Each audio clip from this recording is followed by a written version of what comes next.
Welcome है जी आज के न्यू व्लॉग में। तुम्हारे देखने वाले सब बहन भाई को अस्सलाम वालेकुम। उम्मीद है कि आप सब जहाँ कहीं में होंगे खैर खैरियत से होंगे।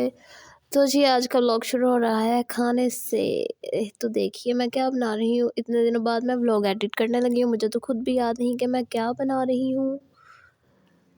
अच्छा जी, मुझे याद आ गया। मैं बना रही हूँ ज़ीरे वाले राइस और साथ में चनों की दाल, जो कि बहुत पसंदीदा डिश है छोटों की भी और बड़ों की भी, बूढ़ों की भी और जवानों की भी। तो ये देखिए जो चट्टू है ना, ये है मेरी मम्मा के जहेज़ का। तो जी इसे इग्नोर कीजिएगा क्योंकि चट्टू डंडे ऐसे के ही होते हैं।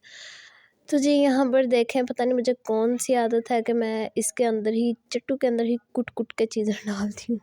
ग्राइंडर में डाल के ग्राइंड करने का मेरा दिल नहीं करता, वो पानी पानी सा बन जाता है और फिर चीज़ का वो टेस्ट नहीं आता जो कि ऐसे कुट के आने में आता है। तो जी ये देखें मैं इसको चंगा कोटा लगा रही हूँ। जो मेरे वीडियोस देख रहे हैं, अगर आप भी ग्राइंडर में कभी ग्राइंड करके इस तरह से मसाला डालते हैं तो उसको, और कभी इस तरह से चट्टू डंडे में उसको कूट के डालिएगा तो देखिएगा चीज़ में कितना टेस्ट का फ़र्क होता है। ये चीज़ ज़्यादा मज़े की बनेगी बानिस्बत ग्राइंड किए हुए मसाले की। अच्छा जी, तो ये देखें मैं आपको पीछे मैंने दिखाया कि कैनी के अंदर ना मोबाइल था। वो बहलोल जो है ना, वो ऐसे ही करता है, वो अपनी मामा का मोबाइल कभी कहाँ रख देता है कभी कहाँ रख देता है और फिर उसकी मामा जो है ना मोबाइल ढूंढती रहती है। मेरे ख़्याल से सारे बच्चे ही ऐसे करते हैं। मेरे मोबाइल को कभी वो हाथ नहीं लगाता, लेकिन अपनी मामा का मोबाइल तो वो अपनी मामा के हाथ में रहने ही नहीं देता। कभी किधर फेंक देता है, कभी किधर फेंक देता है। तो फिर जी उसकी मामा मोबाइल हर वक्त ढूंढती ही रहती है। तो जी ये देखें यहाँ पे, हाँ मैंने प्याज को भी हल्का हल्का सा कूटा था, ज़्यादा नहीं कूटा था क्योंकि ज़्यादा कुटने तो फिर टाइम बहुत लग रहा था, तो फिर मैंने इसको हल्का फुल्का से ही कूटा था।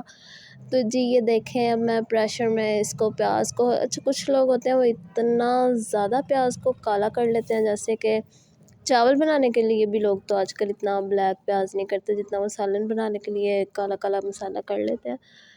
तो जी हम लोग ऐसे नहीं करते हैं, हम लोग बिल्कुल लाइट लाइट सा ही करते हैं। अभी मैं इसके अंदर बाकी मसाले भी डाल दूँगी और फिर जी मज़ेदार सी दाल तैयार हो जाएगी। अच्छा ये आप देख रहे होंगे और सोच रहे होंगे, हैं हड्डी, दाल में हड्डी? अच्छा जी, ये हड्डी कुछ ऐसा है कि प्याज चिकन का सालन बनाया था भाभी ने, तो वो पड़ा हुआ था थोड़ा-सा। तो मैंने जी हड्डी, पता है आपको हड्डी में भी टेस्ट होता है, और साथ में 2 बोटियाँ सही सलामत थी।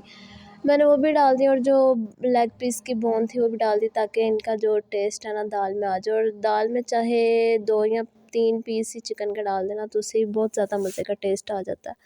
तो जी मैंने भी ऐसे ही किया, क्योंकि सालन पड़ा हुआ था और उसने ज़ाया ही जाना था, तो मैंने इसके अंदर डाल दिया और इतनी मज़े की दाल बनी थी, इतनी मज़े की दाल बनी थी ना, जिसकी हद नहीं। और दाल चावल तो वैसे ही सबको बहुत ज़्यादा पसंद होते हैं, और हर घर में जब किसी को कोई समझ ना लग रही हो कि आज क्या बनाएं, तो जी सबसे जो जल्दी से जहन में आने वाली चीज़ होती है वो यही होती है कि दाल चावल बना लेते हैं। तो जी ये देखें यहाँ पर काम वाली, हाँ वो तो आंटी बर्तन वॉश कर गई थी, लेकिन थोड़े हुए थे इस तरह। अगर तो एक दफ़ा खुद धो लेना तो फिर बर्तन कम होते हैं, नहीं तो सुबह तो बर्तनों का ढेर ही लग जाता है। इसलिए भाभी कह रही थी कि थोड़े से मैं धो लेती हूँ, तो फिर आंटी आएंगी सुबह तो वो बाकी बर्तन खुद ही वॉश कर लेंगी। तो छोटे छोटे बर्तन भाभी वॉश कर रही थी। और यहाँ जी देखें, तो जी ये देखें मैंने सोचा कि जब तक दाल को प्रेशर लगाया हुआ है तब तक मैं ना आपको कुछ चीज़ें दिखाती हूँ। ये मैंने I think so second year के पेपर्स के बाद जब मैं फ्री थी, तो मैंने ये डेकोरेशन पीस बनाया था। असल में ये एक क्लॉक थी, इसका नीचे वाला जो पार्ट है हाँ वो ठीक था, लेकिन अंदर से इसकी जो क्लॉक है ना वो ख़राब हो गया था सारा। तो मैंने जी उसको इस तरह से कुछ डेकोरेट कर लिया, अंदर एक गुड़िया सी बना दी, और मतलब कि उसको ना मैंने इस तरह से रिन्यू कर लिया कि एक डेकोरेशन पीस बन जाए। और ये भी आपने एक रेज़न ट्रे देखा जिस पे भाई की पिक है, ये पता नहीं रेज़न आई थिंक सो अच्छी नहीं थी, या पता नहीं क्या मसला था। ये जब गर्मियाँ पिछली गुजरी है ना, तो गर्मी की वजह से ये सारा मेल्ट हो के नीचे गिरता रहा रेज़न, और उसकी वजह से ना वो जो है ट्रे भी ख़राब हो गया, और जो नीचे सेफ़ है ना वो भी सारी ख़राब हो गई है। पता नहीं शायद तो सारी रेज़न ट्रे ऐसे ही होती हों, या शायद ये सेम ना बनी हो। आई डोंट नो, वल्लाही आलम क्या मसला है। तो जी ये देखिए मैं आपको ना भाभी की शर्ट दिखाने लगी हूँ। भाई भाभी को असल में कढ़ाई वगैरह करनी आती है, उनको शौक़ भी है। तो अच्छी खासी कमीज़ थी, लेकिन भाभी ने कहा नहीं मैंने इसके ऊपर कढ़ाई करनी है। तो अब जी मौसम गुज़रने वाला है और कढ़ाई अभी तक नहीं हुई। फिर ये जितना इसको ये लगा हुआ था ना छापा, इतना तो भाभी ने कढ़ाई नहीं की, बस हल्की-फुल्की सी कर ली, कुछ इधर कुछ बाजुओं पे। तो जी भाभी ने कहा कि इससे पहले कि मौसम गुज़र जाए, तो मैंने तो इसको पहनना ही है, तो मैं हल्की-फुल्की सी बस कढ़ाई कर लेती हूँ। तो बस भाभी ने इतनी ही की थी और कुछ बाजुओं पे भी ज़्यादा डिज़ाइन बना हुआ था, लेकिन वो भी ना भाभी ने बस थोड़ी हल्की-फुल्की सी उस पे कर ली थी। तो जी ये बहुत प्यारा कंट्रास्ट लग रहा था ग्रीन और पिंक। पहले ऐसा हुआ करता था कि बहुत ज़्यादा लोगों के पास टाइम होता था, पता नहीं टाइम में बरकत थी शायद। लोग इस तरह काम करते थे जी, कढ़ाइयाँ कर ली और बहुत ज़्यादा ऐसे के काम, कढ़ाइयाँ कर ली, चंगेरे बना ली, पंखे बना, अब तो टाइम ही नहीं है, टाइम में बरकत ही नहीं रह गई। टाइम होने के बावजूद भी किसी के पास टाइम नहीं होता। तो जी आजकल क्या है, जो इतनी सी देखने कढ़ाई और कोई 2 महीने हो गए अब तक वही नहीं कंप्लीट हो पा रही।